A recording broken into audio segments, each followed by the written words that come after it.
va? Je m'appelle Laurent, je suis un youtubeur. Oh, enchanté.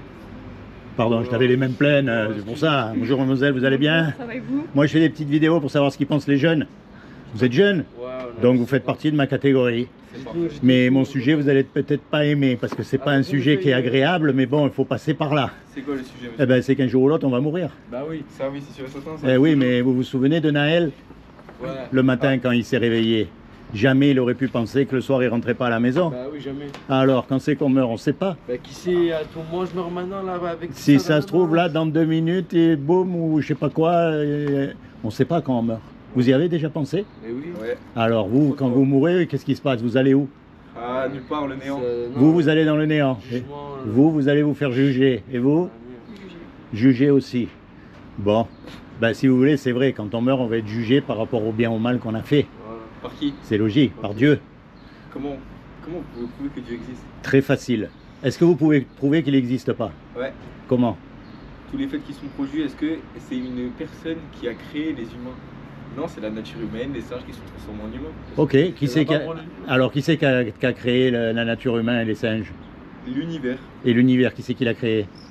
Sachant qu'il y a le Big Bang. Alors le Big Bang, qui c'est qui l'a créé? Ah, il est arrivé tout seul. Ah, il peut pas, parce que pour qu'il y ait une explosion, il faut qu'il y ait de la matière. Donc d'où elle vient cette matière? Et c'est très facile de prouver que Dieu existe. Mais vous savez le piège dans lequel il ne faut pas tomber? C'est de mélanger Dieu avec la religion. La religion, c'est des hommes qui se sont autoproclamés représentants de Dieu sur terre pour dominer sur les autres hommes.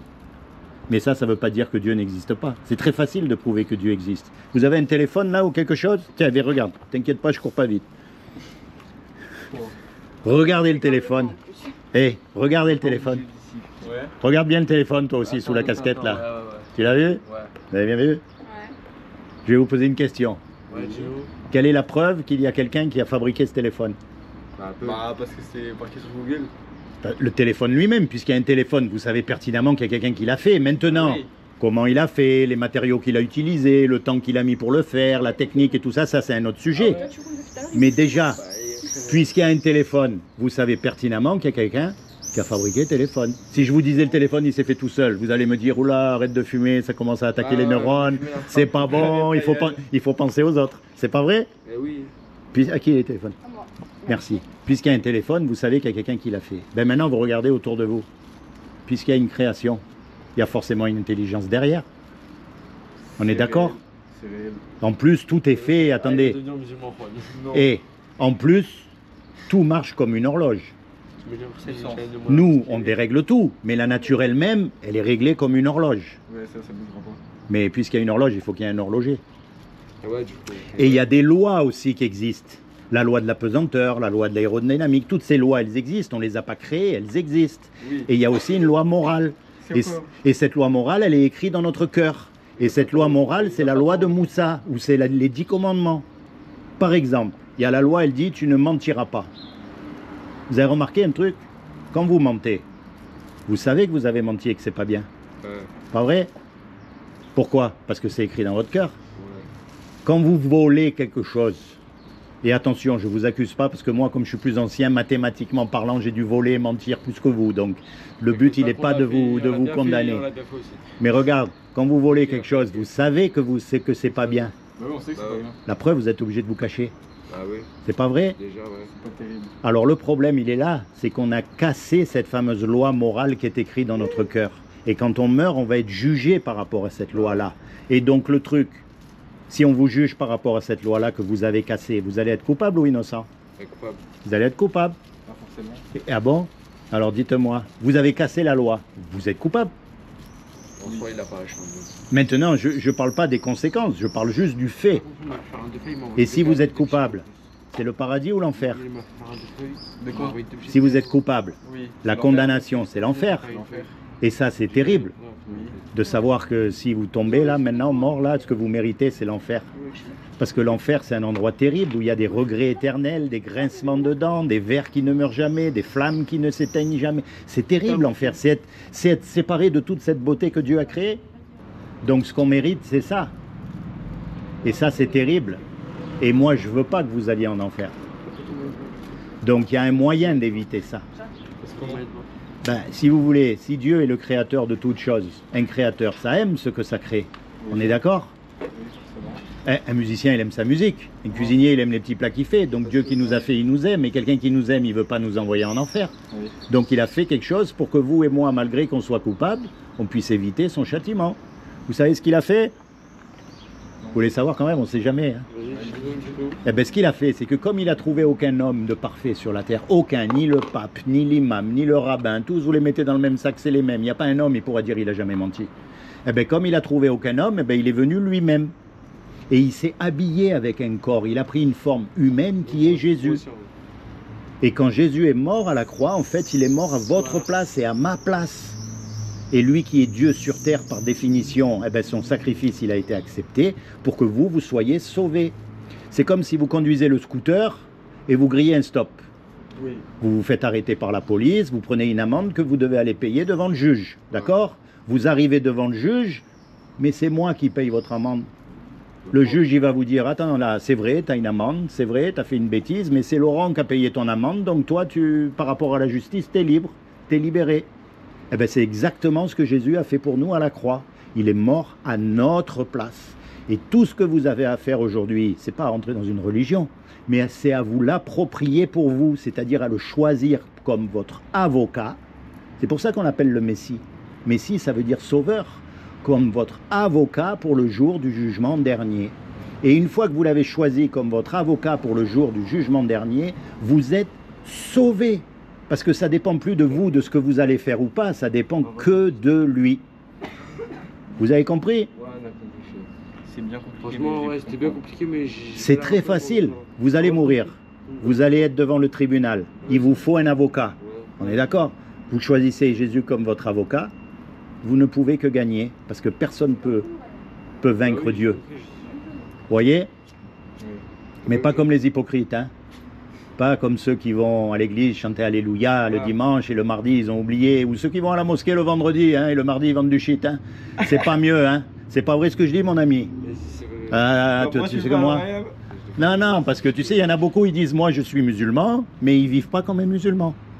C'est pas vrai ce que je dis? Voilà. Alors tu sais, des fois il y a des petits rappels aussi, hein? Parce que souviens-toi de Naël, hein? Le pauvre, il est rentré, il savait pas qu'il rentrait pas à la maison. Hein? Et je le souhaite à personne. Hein. Donc moi je vous encourage, vous êtes jeunes, vous avez tout l'avenir devant vous. Quand vous êtes tout seul, pas comme les hypocrites, vous pensez à ces choses. Vous parlez à Dieu, vous lui dites, moi je veux savoir, je ne sais pas quand c'est que je vais mourir, mais je sais que j'ai fait des bêtises, donc comment je fais? Bon, en souvenir... On va essayer de payer avec. En souvenir... Merci, chef. Comme ça, parce que vous avez été quand même vachement patient. Tenez, vous ne voulez pas apparaître sur le film, mais vous pouvez lire quand même. Je vais chez moi, je vais gérer ma mère. Ouais. De quoi? Je croisais Laurent, il m'a donné ça. Mais vous savez que même les musulmans, ils sont appelés à obéir et à suivre Jésus. Vous savez ça? Non, pas à suivre Jésus. Ah bon? Dans le Coran? Isa. C'est écrit dans le Coran.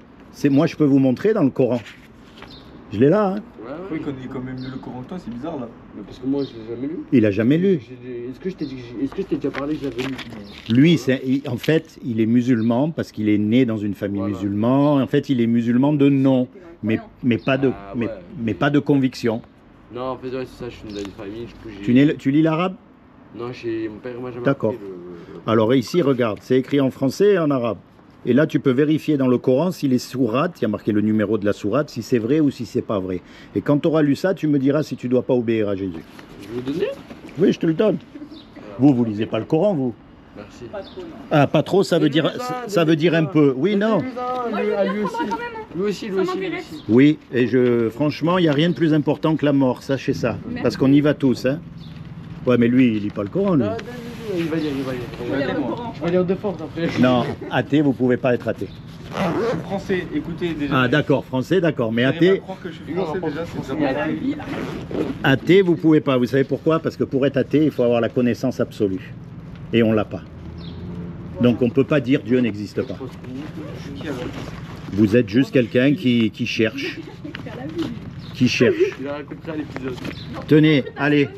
Et après ça, je vous laisse. Et après ça, je vous laisse tranquille. Et vous avez une chaîne YouTube du coup? Oui, c'est écrit derrière. Et ça, c'est ma dernière question. Est-ce que vous sauteriez d'un avion sans parachute? Sans parachute? Sans parachute. Ça dépend de la situation. Ça dépend de la situation. Crois-moi que même avec un parachute, quand la porte elle s'ouvre, oups! Non, tu sautes pas. Comment Tu sautes pas. Frère, ça dépend de la situation. Sans parachute, Je te mens pas, t'as vu, si je vois l'avion, il va se péter. Dans 100 mètres, il va cracher. Bon, on va dire dans des... Pas que Bah là, si je sais que dans tous les cas je suis mort, je vais sauter. Alors, on va dire dans des conditions normales. On va dire dans des conditions normales. Genre là, tu vas au bled, tu sautes de l'avion sans parachute. Genre comme ça, un coup de tête. Comme ça d'un coup. Non. Bah, déjà, ça arrivera pas ce coup de tête. Déjà, Et je suis pas pour- suicidaire, les gars. Et pourtant, un jour, vous allez sauter dans la mort. Est-ce qu'il n'y aurait pas un parachute pour sauter dans la mort qui puisse vous garantir dès maintenant que vous allez atterrir en toute sécurité? Et est-ce que ce parachute, ça ne serait pas Jésus? Mais attention, pas le Jésus, pas ce qu'on en a fait. Parce qu'aujourd'hui, tout le monde connaît Jésus. Les catholiques, les protestants, les témoins de Jéhovah, les mormons, même les musulmans. C'est pas vrai, tout le monde connaît Jésus. Mais où il est Jésus dans la société? On est prêt à s'entretuer tous. C'est pas vrai? Où il est? Non.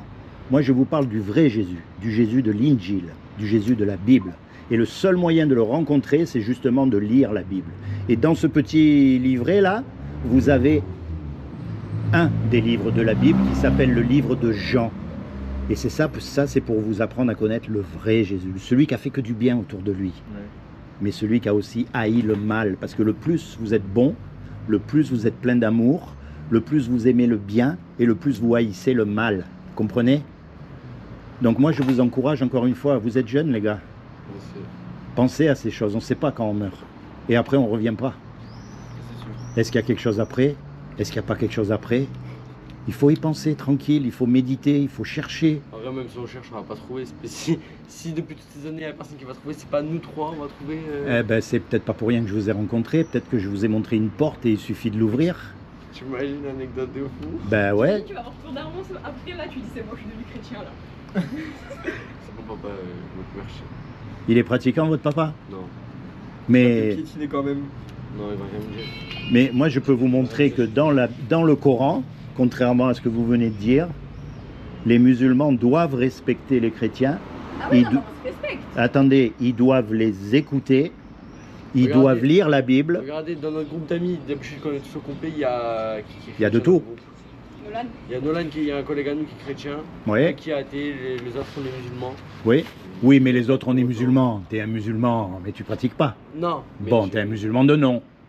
musulman, mais je pratique Il y a quand des même bases. encore un peu, mais pas non plus tout le temps, mais je sais que je. Un jour, à la fois, quoi. comme un de jour, temps tu en temps. pratiqueras. C'est ça que tu veux dire? Ouais, voilà, je sais ça. Un jour. Ben moi, je te conseille le plus vite possible, parce que souviens-toi toujours. Tu sais, dans la vie, en fait, Dieu nous montre des exemples. Des fois, ils sont dramatiques, comme Naël. Quel âge il avait, Naël? 17 ans? Ouais. Regarde, 17 ans Naël il a, et il s'en va du jour au lendemain, il n'est plus là. Lui aussi il a dû dire, ah un jour je me rangerai, un jour j'arrêterai. Lui aussi il a dû se dire ça dans sa tête, on est d'accord? Et regarde, il est parti. Et maintenant c'est trop tard, il ne peut pas revenir. Vous aviez la preuve pour ça en voiture. Ok? Ouais, c'est bon, on a compris. Pense à ça mon ami, parce que moi je veux te voir au paradis. Inch'Allah. Je veux vous voir au paradis, on a rendez-vous là-bas. Et Dieu il veut que tu ailles au paradis, c'est ça le truc. Il veut, il nous tend la main. On se trouvera là-bas, c'est bon. Et on a rendez-vous, me fais pas faux bon. Hein. Je te chercherai avec la casquette Ikono machin là. Voilà, t'inquiète Je pas, dirai tu où il est. Où il est. Tu me chercheras. T'as intérêt de garder la même casquette pour là-bas. Hein. Tu la mets de côté, on a rendez-vous au paradis. Elle est nostalgique cette casquette, j'ai vécu trop de trucs avec cette casquette. Eh, Je vais les garder. c'est toute ma vie, sérieux j'ai ce que vécu je vous trop dis. de trucs de fou avec. Ne vous inquiétez pas. Ça fait 4 mois que je l'ai, j'ai vécu trop de dingueries avec la casquette sur ma tête. soit je vous ai raconté, et après je m'en vais, soit je vous ai raconté des salades et on aura rigolé 5 minutes, soit je vous aurais raconté la vérité et là vous risquez de perdre gros. Non, bah, Donc, écoutez, encore on- une fois, ce que vous dites. Quand vous êtes tout seul, parlez à Dieu, dites-lui. Parlez-lui ce que vous avez dans votre cœur. C'est ça la vraie prière. La vraie prière, c'est pas réciter des textes. La vraie prière, ça veut dire simplement parler avec Dieu. Et vous lui dites ce que vous avez dans votre cœur. Moi, je ne peux pas faire à votre place. Je ne sais pas ce que vous avez. Je ne sais pas les misères que vous avez subies dans votre vie, les joies que vous avez eues. Je ne sais pas tout ça. Il n'y a que vous et Dieu qui savez. Ok? On se donne rendez-vous au paradis. Hein? Ouais, on se Je donne- vous chercherai tous les deux. Hein? C'est bon, on se donne rendez-vous. Me faites pas faux bon. C'est bon, pas faux bon. Allez, soyez bénis. Ciao, ciao. Allez,